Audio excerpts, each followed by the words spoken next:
Block अध्यक्षांक स्वामी को अध्यक्षांक कार्यालय रे ताला पकाइले सरपंच समिति सभ्य कर्मी पुलिस ताला खोली उद्धार करबा परे उभयंक मध्यरे बचसा परे गंडगोल सृष्टि होई उग्र रूप धारण करथिला। परे अध्यक्षांक स्वामी को गोड़े गोड़े पिटिथिले सरपंच समिति सभ्यंक गोष्ठी। एभली घटना घटिछि केन्द्रापड़ा मार्साखाई ब्लॉक परिसर रे।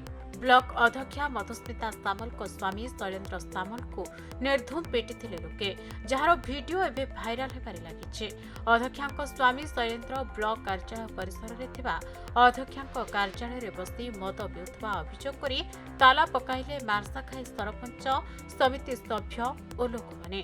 सरपंच मार्साई ग्राम पंचायत आज्ञा कौन आज समस्या आई समस्या किसी ना मु बारंबार चेयरमैन को आम मार्साई ब्लॉक चेयरमैन बारंबार कहली किसी निर्दिष्ट जो उन्नतिमूलक कार्य कहली से किसी शुणलानी मु जस्ट आज गोटे इयर आसुली मुझे आसला बेले देखिली ये मद बोतल आप देखूँ ये मद बोतल ता भर चेयरमैन स्वामी मद बोतल ड्रिंक्स करके पूरा ये मुझे सब साड़ू आसली मुझे पचारि मुझे भाई मोर जो कम हवा कथा कहीं है ना तू कौन करू ये सी तू मो हाथ में आउ 24टा सरपंच अच्छा 22टा सभ्य अच्छा मुझे बाध्य राग हो मो कर्मी मानक मोर डाकिली मुझे बाध्य ताला पका ता भर बस मुझे तुम अधिकार ना ये घर बसापी बाध्य ताला पकईली मुझे घर जब कम न हो तुम घर बाहर पार। अध्यक्षांक कार्यालय में मद पीवा और पिसी नेबा भली संगीन अभियोग करी पुलिस सम्मुखें गोड़े गोड़े पिटिथिले।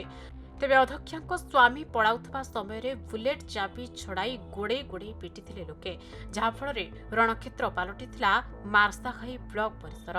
गोटे इनफर्मेशन आईआईसी को फोन कला वीडियो को जनाई आमर जेहेतु अच्छे आम भितर थिलु वीडियो को जनाई आप सीसी कैमेरा देखूँ आर प्रकृत सत्याहत करूँ कौन ना मोटे चान्सेबल ना मद के पीबार चान्स ना मद कौट आसो से कम चलता बस।